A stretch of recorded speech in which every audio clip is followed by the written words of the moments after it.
Alain Berruet va jouer le grand étonné quand on va l'interpeller. Seulement après 30 heures de garde à vue et confronté aux éléments que les gendarmes ont accumulés contre lui, Alain Berruet craque.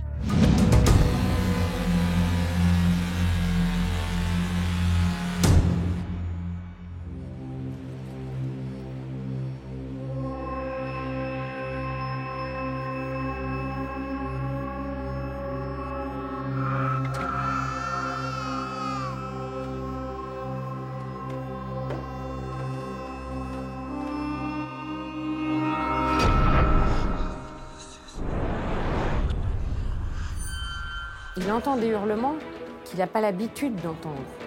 Il entend quelque chose qui lui glace le sang.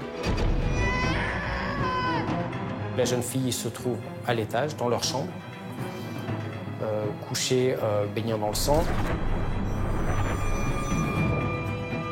Le gendarme me dit non, c'est un crime, quoi.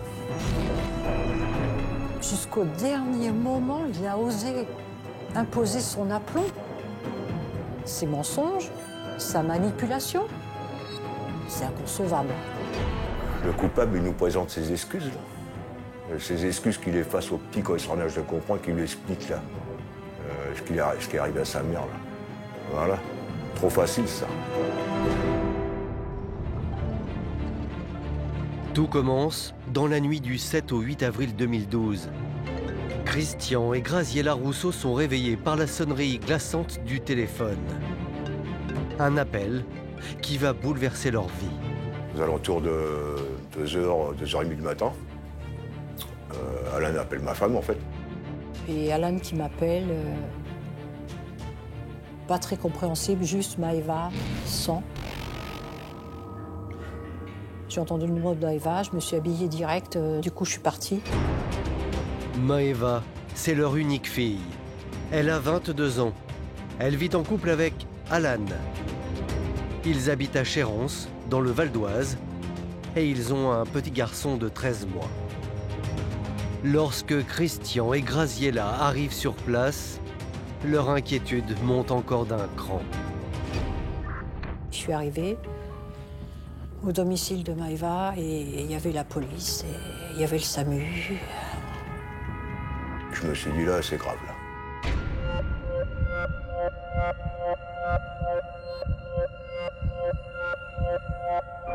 Et il y avait Alan avec le petit qui pleurait.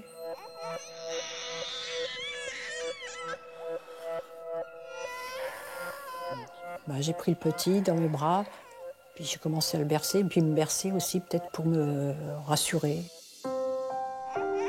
Postés à l'extérieur de la maison de leur fille, les parents de Maëva comprennent qu'il lui est arrivé quelque chose de grave. J'ai discuté avec un gendarme. Je lui ai dit, qu'est-ce qui se passe? J'ai demandé à voir notre fille, en fait. Bon, il a refusé, du coup. On n'en savait pas encore plus. On parlait d'agression. Mais c'est tout. Les parents de Maëva sont inquiets pour leur fille, mais aussi pour leur petit-fils. Et cela pour une raison simple. Maëva dormait régulièrement avec le petit, était avec elle. Pour le moment, les gendarmes ne disent rien aux parents de Maëva, et pour cause. À l'intérieur de la maison, ils ont découvert une véritable scène d'horreur. La jeune fille se trouve à l'étage, dans leur chambre, couchée, baignant dans le sang. Maëva a été rouée de coups. Elle a le crâne fracassé. Heureusement, son bébé, lui, est vivant, mais il est resté bloqué sous le corps de sa mère. Ce petit garçon, il a vécu une scène, enfin, entre parenthèses, à la Dexter, quoi. Il se retrouvait baigné dans le sang, avec son bras coincé sous sa mère, qui était en train d'agonir, quoi. Il est resté comme ça, on pense, plus d'1 heure. Maëva Rousseau est dans un état désespéré. Les pompiers, ils ne peuvent que constater que la jeune fille a le crâne fracturé. Le SAMU tente un massage cardiaque, de la réanimer. Mais il est trop tard. Le décès de Maëva Rousseau est constaté à 3h30 du matin. Il y avait une personne du SAMU qui venait me demander si Maëva était allergique à quelque chose. Je lui ai dit non. Il est remonté. Et quand il est redescendu, peu de temps après, c'est pour nous dire qu'il n'y avait plus rien. Maëva était partie.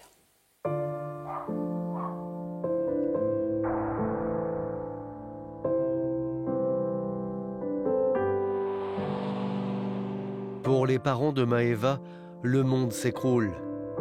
Mais ils sont loin d'imaginer la réalité de ce qui s'est passé au premier étage de la maison. Pour eux, leur fille a été victime d'un simple accident. J'ai dit comme ça aux gendarmes, qu'est-ce qui s'est passé?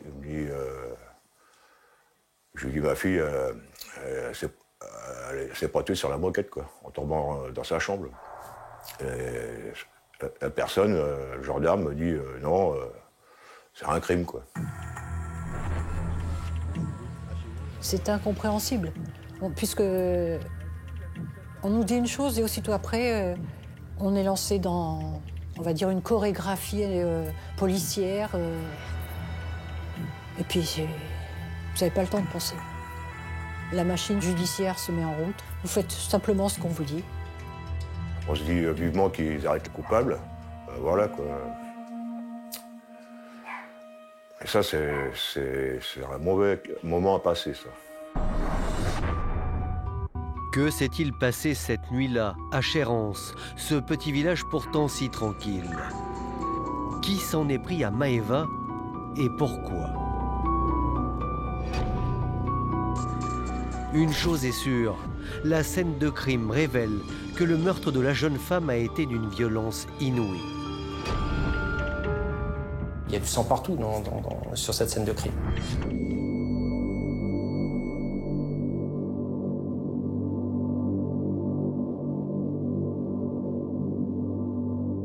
La première constatation montre que cette jeune fille a été battue. On constate qu'elle a été battue sur tout le corps quasiment. Et l'autopsie pratiquée sur Maëva Rousseau va confirmer que son agresseur est venu avec la ferme intention de la tuer. On s'apercevra que son décès est dû à de multiples fractures crâniennes, mais extrêmement violentes. Le crâne est ouvert à plusieurs endroits. On constatera qu'elle a plusieurs côtes brisées, une clavicule et un poignet luxé, un doigt cassé. Son dos est zébré de marques bleues, et c'est assez impressionnant. Véritablement, on sent qu'elle a été battue à mort, quoi, cette jeune femme. Le médecin légiste va nous expliquer que pour lui, c'est un objet contondant, de type des gros morceaux de bois, batte de baseball, voilà, un objet, un gros bâton, quoi. Ce type d'objet-là. De leur côté, Christian et Graziella Rousseau essaient de faire face à la mort de leur fille, à l'horreur qui est entrée dans leur vie en une fraction de seconde. Il vous manque quelqu'un, c'est votre enfant. On ne digère pas la nouvelle, mais en même temps, c'est comme si rien n'avait changé. Et c'est ce paradoxe que je n'arrive pas à concevoir, même si je le vis, et je le vis toujours au quotidien. En final, on agit comme s'il n'y avait rien.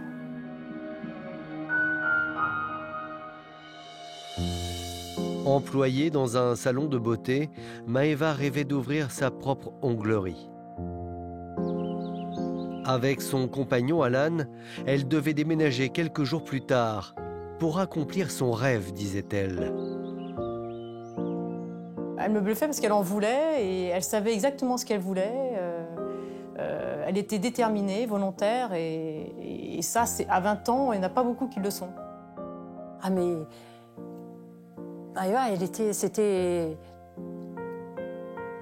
une battante, mais pas renfermée sur elle-même. Elle n'était pas renfermée, elle avait le goût de la vie, le goût de la joie. Depuis 3 ans, Maëva vivait une grande histoire avec Alan, son amour de jeunesse. Alan, lorsqu'il évoque son histoire avec Maëva, il dit « c'était ma princesse de bal ». Ce sont deux jeunes qui se sont connus enfants. Ils n'ignorent rien de l'un de l'autre. Alors, ils ont un peu eu des petits amis, chacun de leur côté. Et puis, ils se sont retrouvés et là, ils ont vraiment décidé de faire quelque chose de leur vie. Du jour où elle est tombée enceinte, elle a établi son programme autour de son couple, autour de son petit. Pour elle, tout ça coulait de source. Avec Maëva était très fusionnelle. Son fils était toute sa vie. Une vie qui s'est arrêtée brutalement cette nuit du 7 au 8 avril 2012. Les parents de Maëva essaient de comprendre et ressassent le fil des dernières heures de leur fille pour voir si un détail ne leur a pas échappé. On a mangé ensemble, s'occuper du bébé, on a discuté, puis vers 10h, je lui ai dit « Rentrez, comme ça, le petit, tu le réveilles pas et il va dormir pour sa nuit, vous serez un peu tranquille quand Alan rentrera. » Graziella embrasse alors sa fille pour la toute dernière fois. Et comme 10h, 10h05, par là, elle avait pas de... J'ai pas eu de message, je lui envoie un message et elle m'a répondu « Je fais dodo », mais j'ai galéré pour ouvrir la porte. Bon, j'ai fait un gros bisou, à demain. Après ce dernier échange avec sa mère, Maëva Rousseau a encore envoyé d'autres SMS. Et c'est à son compagnon qu'ils étaient adressés. Alors les gendarmes décident de l'interroger. Alan, pour sa part, lui, travaille en qualité de serveur.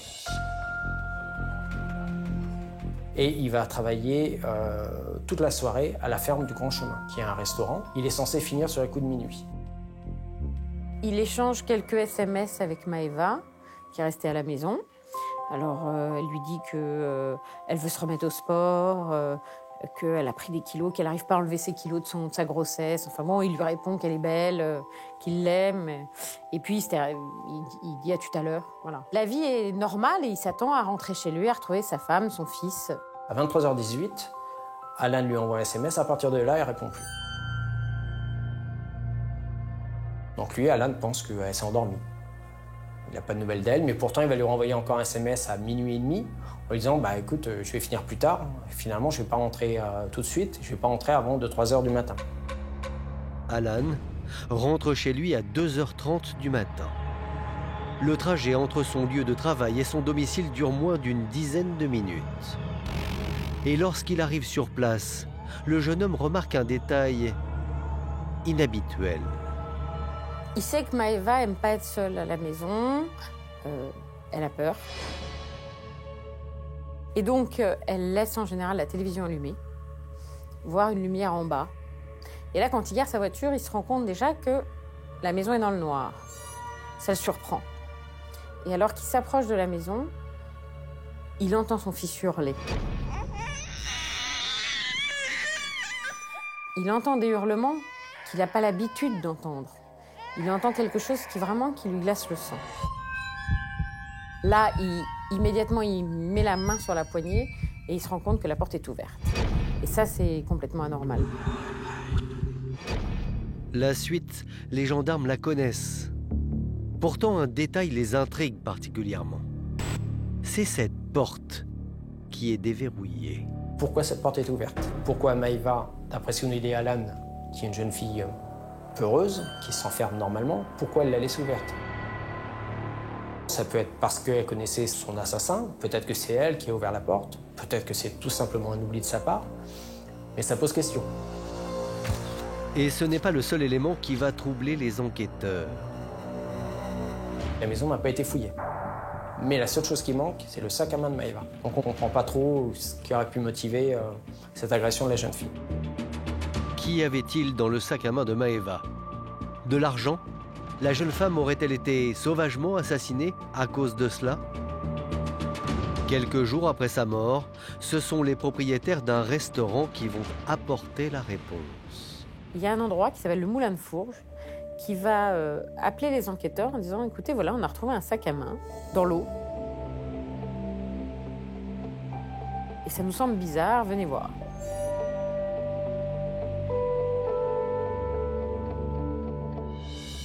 J'ordonne la saisie de ce sac, des documents qu'il contient, et on s'apercevra que nous avons quasiment toute la globalité du sac, c'est-à-dire le portefeuille, la carte bancaire, tous les documents de Maëva. Étrange.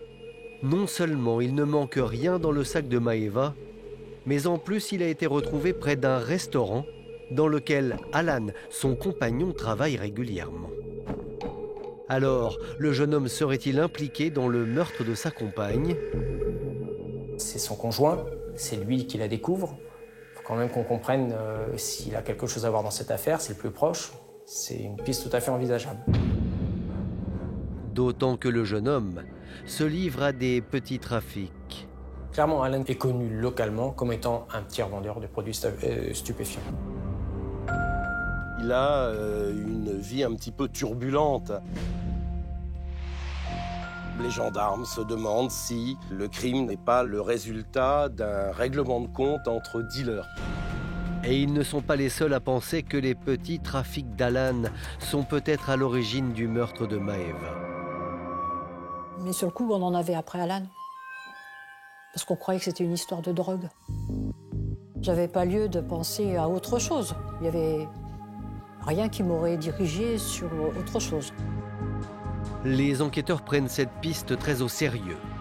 Ils vont examiner les images de vidéosurveillance filmées le soir du meurtre sur le lieu de travail d'Alan. Et le comportement du jeune homme va leur sembler pour le moins étrange. Alan va sortir du restaurant pour téléphoner. On le voit téléphoner pendant un long moment en faisant des allers-retours. Donc ça nous pose un peu question. Donc on va l'interroger assez longuement, justement, pour connaître toute sa vie, comprendre exactement tout ce qu'il fait. En fait, ce soir-là, Alan est en train de vendre de la drogue. Et face aux gendarmes, il va très vite tout avouer. Entre guillemets, il balance ce trafic, il s'auto-incrimine, mais il ne pense pas une seule seconde que ça puisse être en lien, parce qu'il n'a rien fait, entre guillemets, de mal. Il a arnaqué personne, mais il préfère tout dire. La thèse d'un crime lié au trafic de drogue d'Alan est donc abandonnée. Le jeune homme est mis hors de cause. Mais son audition va apporter une nouvelle piste aux gendarmes. Au cours de ces auditions, Alan va nous parler de personnes qui pourraient lui en vouloir, la famille Berruet. Et voici ce que Alan déclare aux gendarmes. Cela tourne autour de Berruet, c'est la seule chose que j'ai en tête. En tout cas, mes soupçons se portent sur cette famille, directement ou indirectement. Les Berruet, ce sont des proches de la famille de Maëva Rousseau. Et pour cause. Alain Berruet, c'est l'ami de Christian Rousseau, donc le père de Maëva, depuis des années, depuis une douzaine d'années au moment des faits. C'est des gens qui sont extrêmement proches, c'est deux hommes qui passent beaucoup de temps ensemble, ils font des petits chantiers à droite à gauche ensemble, ils sont très unis. Alan raconte aux gendarmes qu'Alain Berruet et sa femme, Enda, les ont menacés de mort. C'était il y a 6 ans. À l'époque, Maëva vivait une histoire d'amour avec Rodolphe, le fils, justement, des Berruet. Oh, je crois que c'était sa première amourette. Ça a duré 1 an et demi. Et Maëva finit par quitter Rodolphe. Rodolphe vit assez mal cette séparation. Mais bon, ça ne l'empêche pas de retrouver une petite amie, en la personne de Christelle. Et on a d'un côté Maëva et Alan qui vivent leur vie, s'installent ensemble, font un bébé. Et d'autre part, Rodolphe et Christelle qui également se mettent ensemble et vivent ensemble. Seulement, Rodolphe n'a jamais oublié son premier amour. 6 ans après sa séparation d'avec Maëva, il tente de la reconquérir et c'est là que les choses vont s'envenimer. Rodolphe envoyait des messages à Maëva sans équivoque. C'est des messages passionnels, on va dire. Et ça agaçait fortement Maëva. Et puis, les SMS sont de plus en plus fréquents et pressants. Et Maëva parle à Alan de ces SMS. Alan va trouver Rodolphe, qu'il connaît bien sûr, en lui disant « Bon, écoute, maintenant ça suffit, fais ta vie et viens pas empiéter sur mon histoire à moi ». Rodolphe va se tenir tranquille pendant quelques temps, mais de façon presque maladive, il ne peut pas s'empêcher de se remettre en contact avec Maëva. Du coup, Alan va voir Christelle. Il montre à Christelle les SMS que Rodolphe a envoyés à Maëva. Christelle, elle est prise d'une colère froide et surtout d'une colère froide et définitive. Elle va rompre définitivement avec Rodolphe. C'est-à-dire que sur le champ, elle va l'appeler pour lui dire que c'est terminé. Et le soir même, ses affaires sont sur le palier.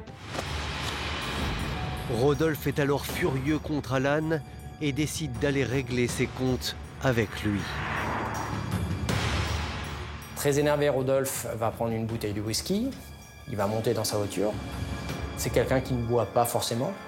Et là, qui va se mettre à boire. Il va rouler très vite pour se rendre à Chérences, où habitent Maëva et Alan, en disant moi, je vais aller régler le problème. Et il part comme un fou. Il est ivre, puisqu'il a 2 grammes quasiment d'alcool dans le sang. Premier virage, deuxième virage, troisième virage. Et le 4e, il ne le prendra pas. Il est à 130, là où il aurait dû être à 90. Rodolphe perd le contrôle de sa voiture, qui fait plusieurs tonneaux.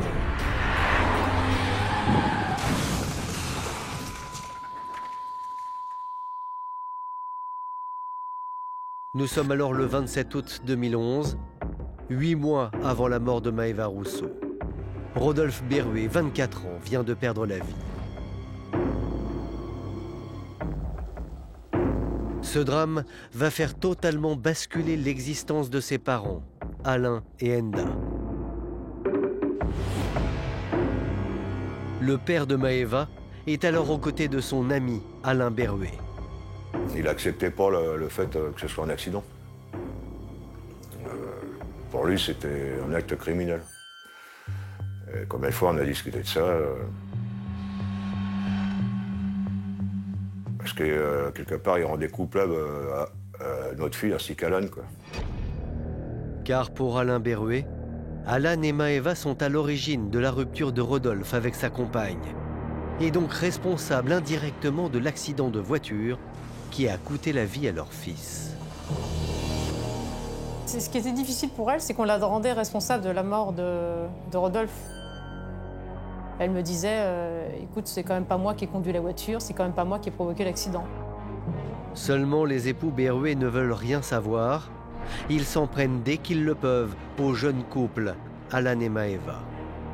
Les parents Berruet, lorsqu'ils croisent Alan et Maëva, comme ils les rendent responsables de la mort de leur fils, forcément les choses ne se passent pas bien. Et donc petit à petit, à chaque fois qu'ils se croisent, il y a des mouvements d'humeur et puis des échanges verbaux peu amènes. Et ça monte crescendo. Christian Rousseau, le père de Maëva, se trouve alors pris entre deux feux. Christian Rousseau, il est pris entre deux parce qu'effectivement, Maëva, c'est sa fille. Mais d'un autre côté, Berruet, c'est aussi son ami. Donc il veut un peu faire le médiateur quelque part. On discutait comme ça, puis il dit est-ce que tu pourrais arranger le coup avec Alan ainsi que ta fille, quoi. J'ai dit bon, si tu veux, à la limite, on peut aller à leur rencontre. Et donc, M. Rousseau va emmener Alain Berruet jusqu'à Chérences pour qu'il puisse discuter avec Maëva et Alan. Alain Berruet va dire oui, je suis peut-être allé un peu loin, je m'excuse, et l'affaire va s'arrêter là. Quelques semaines après la mort de Rodolphe, la situation dégénère brutalement. Un jour, Maëva est tombée nez à nez avec eux. Le ton est monté beaucoup plus fort entre les parents Berruet et Alan et Maëva. En tout cas, les choses sont allées très loin, ont complètement dérapé ce jour-là.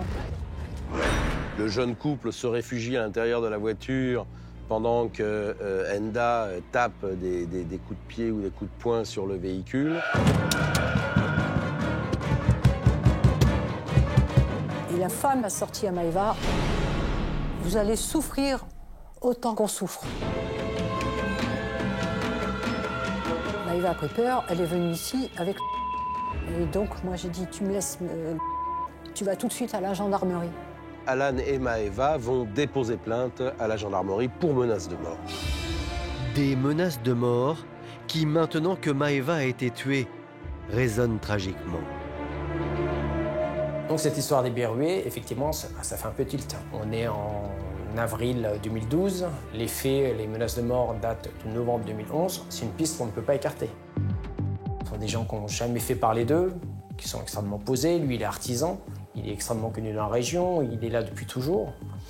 Donc on ne voilà, même si ce n'est pas la piste principale, c'est une piste qui potentiellement est intéressante. Les gendarmes décident donc d'entendre Alain et Enda Berruet pour connaître leur version des faits. Monsieur Alain Berruet est très sûr de lui, il nous explique qu'il n'a strictement rien à voir avec cette affaire-là, que Monsieur Rousseau est son grand ami et qu'il est désolé pour la jeune fille, qu'il la connaît, qu'il l'appréciait.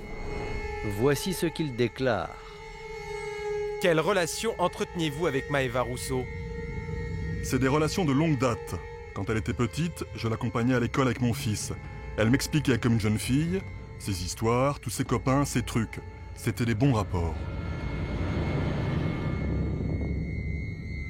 Mais ce n'est pas tout. Ce vieil ami de la famille va se montrer très touché par le meurtre de Maëva. Il a une saillie au terme de laquelle il explique dans quelles conditions il faudrait supprimer le salopard qui a pu faire ça. Hein, sont à peu près ces mots. Alain Berruet détaille ensuite son emploi du temps le soir du 7 avril 2012. Il indique avoir dîné chez des amis et être rentré chez lui vers 23 h, ce que sa femme confirmera. Mais en examinant leur téléphonie, il y a un détail qui va tout de même interpeller les gendarmes.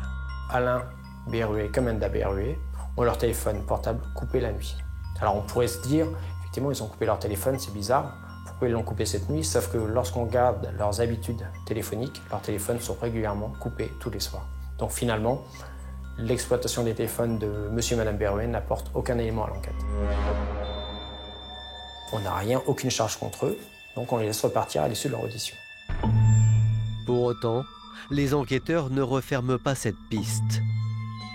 Et en s'intéressant à la vie du couple Berruet, ils vont récolter des informations pour le moins inquiétantes. Quand on veut décrire l'ambiance de la maison Berruet, les époux ne vivent plus en symbiose. Hein. Elle vit au rez-de-chaussée, lui au premier étage dans leur maison. Il faut savoir que depuis la mort de son fils, Rodolphe, elle est sous médicaments, constamment. Elle vit plus ou moins dans le noir, les volets fermés, avec des bougies allumées constamment, avec des photos de son fils partout. Elle sort très peu. Elle va tous les jours sur la tombe de son fils, Rodolphe. Absorbée par son chagrin, Enda Berruet perd contact avec la réalité.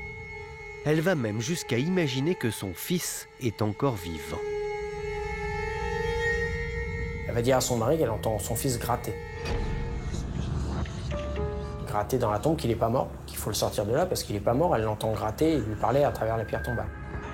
Peu à peu, Alain Berruet se laisse convaincre par son épouse que leur fils Rodolphe est vivant. C'est Christian Rousseau, le père de Maëva, qui en témoigne. Puis il me dit Christian, mon fils, il n'est pas mort. J'ai dit ah bon. Il avait mis un magnétophone au niveau de la tombe. Et du coup, il me fait écouter le magnétophone, et il y avait des bruits, quoi. Et je lui ai bien expliqué, j'ai dit, écoute, ça, c'est des mouvements de terre. Faut pas s'arrêter là-dessus. Mais les Berruet ne veulent rien savoir et disent à qui veut l'entendre que leur fils est enterré vivant. Une nuit, Alain Berruet n'en peut plus. Ils se rendent au cimetière, dans un état second. Il va prendre un marteau, un burin, et on va le retrouver sur la tombe de son fils, en train d'essayer de déceler la pierre tombale. Donc les gendarmes locaux de Magny-en-Vexin et le maire sont obligés d'intervenir, de recadrer M. Berruet en lui disant qu'il n'a pas à faire ça, que voilà, c'est pas possible. Repliés sur eux-mêmes, les Berruet se sont laissés peu à peu dévorer par le chagrin, un chagrin forcément irraisonné. Alain et Enda Berruet n'ont pas du tout envie d'accepter l'idée que leur fils est mort aussi bêtement que ça. Pourtant, la conclusion de l'enquête alors menée par les gendarmes est sans appel. Rodolphe Berruet est bien mort d'un accident de la circulation.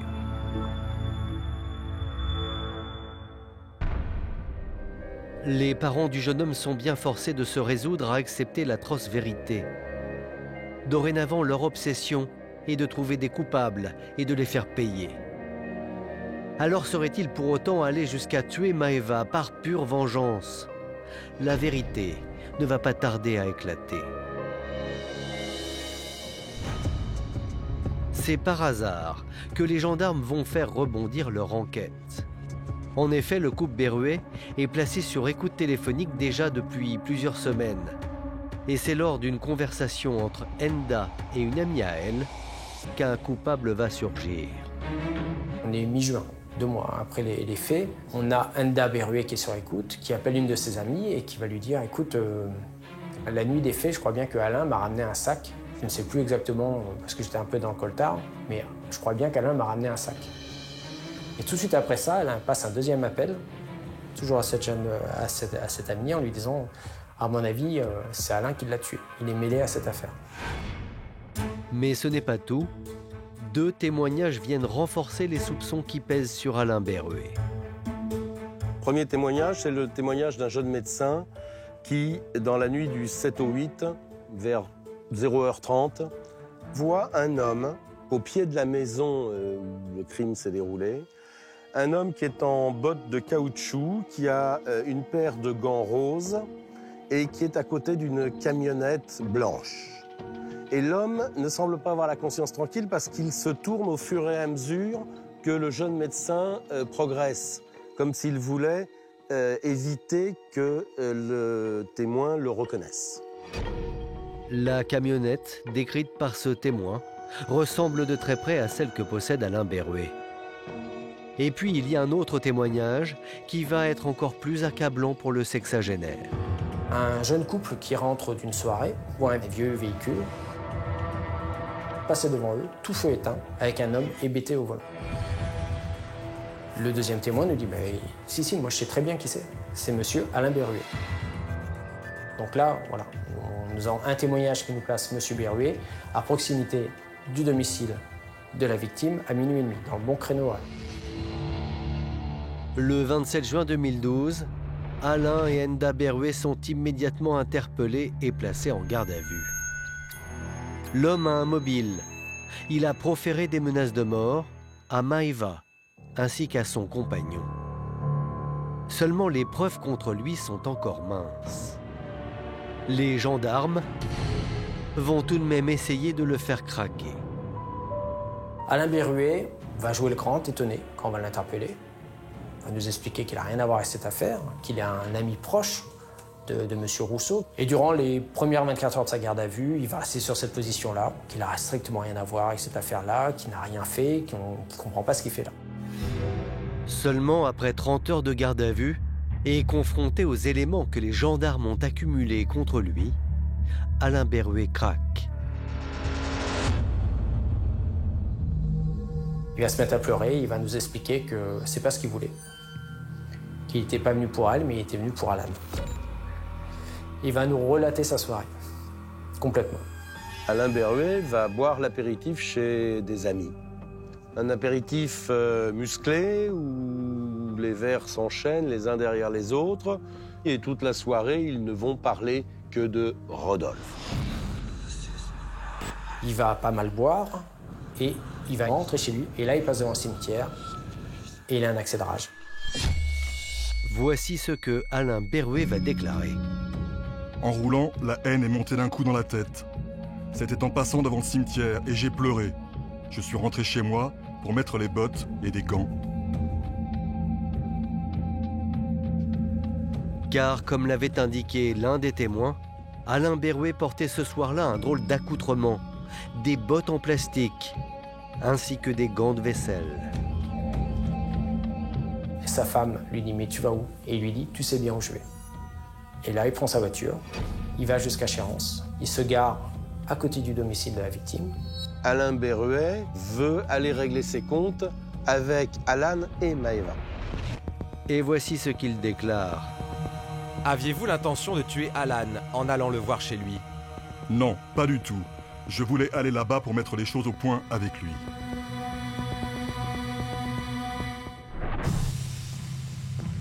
Alain Berruet maintient qu'il voulait simplement discuter avec Alan et Maëva ce soir-là. Pourtant, l'homme reconnaît qu'il s'est muni d'une batte de baseball qui était dans son coffre. Il sort de sa voiture avec ses gants, il sort de sa voiture avec ses bottes, il sort de sa voiture avec sa batte de baseball. Il venait discuter. Mais non, il venait pas discuter. Mais non, il venait pas discuter. Il venait se venger. Il venait tuer. Et c'est ce qu'il a fait. Alain Berruet raconte que la porte de la maison d'Alan et Maëva était ouverte. Il est entré, puis est directement monté à l'étage. Et on imagine la terreur de Maëva, alors qu'il monte cet escalier et qu'il sort, qu'elle voit sa tête sortir, qu'elle voit la batte de baseball, qu'elle voit son accoutrement, et qu'elle est en petite tenue dans son lit, et qu'elle n'a pas d'issue. Il se retrouve face à Maëva, et il va nous expliquer que là, il n'a même pas parlé. Et c'est qu'à partir de ce stade-là, que c'est parti dans des conditions terribles, avec cette batte de baseball qu'il avait à la main. Il a tapé directement. Il lui porte un premier coup à la tête, il dit elle a crié, et puis après il a arrêté de crier, il dit j'ai tapé. Voici ce que Alain Berruet déclare. Je l'ai tapée à plusieurs reprises sur la tête, je crois 3 ou 4 fois. Elle ne s'est pas débattue ni défendue. Comme elle me connaissait, elle ne s'est pas doutée de ce qui allait arriver. Lui, selon ses dires, il a porté 2-3 coups. Le légiste et les constatations démontrent qu'il a porté plusieurs dizaines de coups. Il l'a roué de coups. Les enquêteurs posent alors la question du fils de Maëva. Alain Berruet a-t-il vu l'enfant? A-t-il choisi de l'épargner? Bébé, il l'a pas vu. Alors ça, il a maintenu mordicus jusqu'au bout, qu'il n'a pas vu le bébé. C'est vrai, c'est pas vrai. Il a même dit à un moment, mais vous imaginez, tuer un gosse, machin, faut être un véritable salaud. Moi, je crois qu'il l'a pas vu, le bébé. Lors de sa première déclaration, il a bien dit « J'ai pas touché l'enfant parce que ça aurait été lâche ». Donc il l'a vu, et tout est dit. C'est une ordure, c'est une ordure. Parce que ne serait-ce que de s'attaquer à un enfant, ça aurait été lâche, oui, certes, mais c'était encore plus lâche de s'attaquer à une jeune femme qui est toute menue et dans une position de même pas pouvoir se défendre puisqu'elle est couchée en train de dormir. Alain Berruet vient d'avouer avoir sauvagement tué la fille de son meilleur ami. Mais l'homme a-t-il prémédité son geste? Lui maintient qu'il a agi sur le coup de la colère. Malgré les bottes, les gants en caoutchouc et la batte de baseball, qu'il a pris soin d'emporter avec lui en entrant dans la maison. Il va nous expliquer qu'il avait une batte de baseball dans son véhicule. Voilà, parce qu'il avait toujours une batte de baseball pour se défendre s'il était attaqué. Il va nous expliquer que les gants, effectivement, il les avait dans son véhicule, mais Enda Berruet nous précisera que ces gants viennent de chez eux. Entre ce que peut nous dire M. Alain Berruet, où il essaye de finalement nous indiquer que c'est une idée subite et qu'il a pris le matériel qu'il y avait dans sa voiture, ça ne tient pas. Les Rousseau sont sous le choc. Graziella, la mère de Maëva, se souvient encore du comportement d'Enda Berruet avec elle, peu après le drame. Je l'ai croisée 2 jours après le décès de Maëva à la gendarmerie. Elle s'est fait compatissante, me mettant la main sur l'épaule, me disant « Oh ma pauvre, je te comprends ». À ce moment-là, je n'étais pas au courant de qui avait fait cet acte. Mais avoir un tel aplomb, une froideur dans ses propos, c'est... je sais pas, c'est surprenant. Pour Christian Rousseau, l'ami de toujours d'Alain Berruet, le choc est d'autant plus rude. Ta réaction, c'est me dire que je l'avais entre les mains pendant 2 mois et demi, quoi. Que la personne, elle me côtoyait toujours. Voilà, quoi, c'est ça, là. Je dis, oh, je l'avais entre les mains, quoi. En fait, quand je pense qu'il est venu faire son numéro 3 jours encore auparavant, parader chez nous, n'avoir eu aucun respect pour ni la victime, ni pour le père de son ami, pour le père de la victime, ni pour les enfants, les frères. Jusqu'au dernier moment, il a osé imposer son aplomb, ses mensonges, sa manipulation. Purée, s'il y avait un Oscar à lui donner, je pense que je lui donnerais tout de suite. Et tout ça, ça passe pas. Je ne le digère pas. C'est inconcevable. Alain Berruet a-t-il agi seul? Et quel rôle aurait joué sa femme Enda? Pour essayer de comprendre ce qui s'est véritablement passé ce soir-là, les gendarmes l'entendent, non sans mal. Clairement, dès le départ, Enda y met beaucoup de mauvaise volonté. Elle va nous expliquer qu'elle ne se souvient de rien parce qu'elle prend des médicaments. Elle va rester dans le déni comme ça pendant plus de 24 heures en disant qu'elle ne sait rien, qu'elle n'a jamais rien dit au téléphone. Elle dira qu'elle avait peur de son mari, qu'elle ne savait pas pourquoi il avait fait ça, qu'elle d'ailleurs ne savait pas qu'il allait faire ça. Et là, du bout des lèvres, elle va nous reconnaître qu'effectivement, son mari a ramené un sac et qu'elle lui a dit de s'en débarrasser. Mais c'est vraiment du bout des lèvres. Elle ne voudra rien reconnaître de plus. Voici ce qu'Enda Berruet déclare. Il m'a dit, je l'ai frappée. Je ne sais pas si elle est morte ou vivante. C'est à ce moment-là que je lui ai dit de prendre le sac et de s'en aller. Je ne voulais pas être mêlée à tout ça. Alain Berruet décide alors de jeter le sac à main de Maëva dans un endroit bien particulier. Il va tout jeter dans l'Epte, une petite rivière qui se trouve au Moulin de Fourges. Le Moulin de Fourges, souvenez-vous, est un restaurant où Alan a l'habitude de travailler. Le sac à main va être porté à un endroit où il pourrait impliquer Alan. Parce que comme ça, on fait une pierre deux coups. On tue Maëva et on implique Alan. Ils rentrent chez lui et ils continuent leur journée comme si de rien n'était. Ils continuent le lendemain, ils se lèvent comme si rien n'était. Et la vie pour eux reprend tranquillement. Interrogé sur la raison pour laquelle il a pris le sac à main de Maëva ce soir-là, Alain Berruet est incapable de répondre. Mais certains ont leur petite idée. Soit M. Berruet l'a pris en toute connaissance de cause, en se disant on fera passer ça pour un cambriolage. Ça, c'est la première solution. Et la deuxième hypothèse à laquelle j'adhère plus, c'est que c'est très symbolique. C'est le trophée. C'est-à-dire qu'une fois qu'il a commis les faits, il vient, il rentre chez lui et il pose sur la table, devant sa femme, le sac à main de Maëva. Il dit « Voilà, c'est fait ». Je pense que de toute façon, ce couple s'est auto-entretenu dans un deuil pathologique et sordide et dans l'idée qu'il fallait s'en prendre aux responsables. Le 29 juin 2012, au terme de leur garde à vue, le couple Berruet est mis en examen. Alain est accusé d'assassinat et est placé en détention. Sa femme Enda est accusée d'obstacle à la manifestation de la vérité et complicité de destruction d'objets en lien avec un crime. Elle est remise en liberté. 3 ans plus tard, le procès du couple Berruet s'ouvre le 15 juin 2015 au tribunal de Pontoise dans le Val d'Oise. Les proches de Maëva Rousseau espèrent qu'Alain Berruet sera condamné à la peine maximale, 30 ans. D'autant plus que l'accusé va avoir pendant les audiences un comportement pour le moins révoltant. Il était arrogant, hein, M. Berruet, c'était insupportable. Hein. Il répondait pas aux questions, il tournait autour du pot. Enfin, c'était vraiment... Enfin bon, il voulait sauver... C'était son procès, il voulait sauver sa peau. Hein.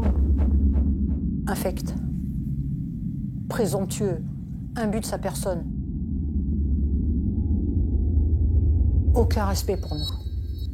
Aucun respect. Ni pour la victime, ni pour nous. Il pense que c'est son heure de gloire. Il arrive avec une espèce de croix du Christ là autour du cou que son avocat s'est empressé de lui faire rentrer. Puis c'est pas une petite croix, c'est pas la petite croix très fine, c'est la croix. Le profil bas, ça fait pas partie de son vocabulaire. Hein. Quand vient le moment d'expliquer son crime, Alain Berruet, aussi incroyable que cela puisse paraître, clame qu'il est avant tout une victime. Et bien sûr, lui, comme Enda Berruet, vont enfourcher à nouveau leur leitmotiv préféré, la mort de leur fils n'est pas un accident. C'est-à-dire qu'ils viennent encore à cette audience justifier ce qu'ils ont fait. Ils viennent pas dire, mais c'est pas possible, pourquoi on a fait ça? Non, ils viennent dire, mais on a fait ça parce que d'un autre côté, la mort de notre fils n'est pas un accident. Si tous les parents qui perdaient leurs enfants dans un accident de la route se mettaient à tuer Pierre, Paul, Jacques, on n'en sortirait pas. À la barre, Alain Berruet nie toute préméditation. Il explique qu'il est simplement allé discuter avec Maëva et que c'est elle qui l'aurait provoqué, le faisant sortir de ses gonds. Il est question qu'elle lui ait dit à un moment « Rodolphe est bien où il est ». On sait qu'elle avait peur de lui et elle lui aurait dit, alors qu'elle le voit arriver avec ses gants Mappa et sa batte de baseball, « Ton fils, il est bien où il est, mais il se moque du monde !» Le 19 juin 2015, après 5 jours de procès, le verdict tombe. Alain Berruet est condamné à 20 ans de réclusion criminelle. C'était un petit peu moins que ce que l'avocat général avait demandé. Et ça a été un deuxième coup dur pour la famille aussi. Moi, je pensais qu'elle allait prendre 30 ans. Qu'est-ce qu'elle pourrait perpète pour l'heure, là? Eh ben, en attendant, c'est notre fille, pas lui.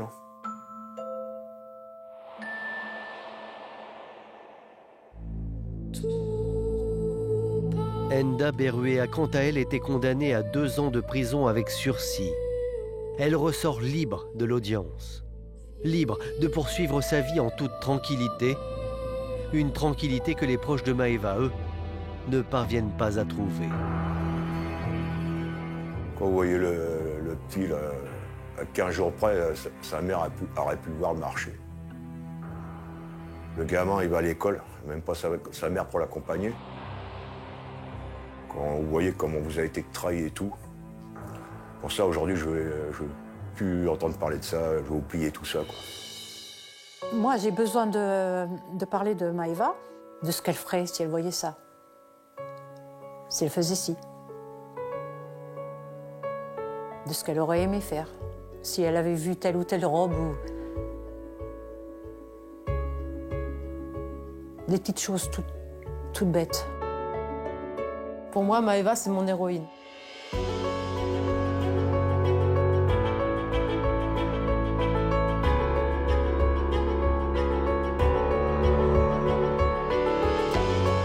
C'est une belle personne, c'est mon héroïne, à jamais.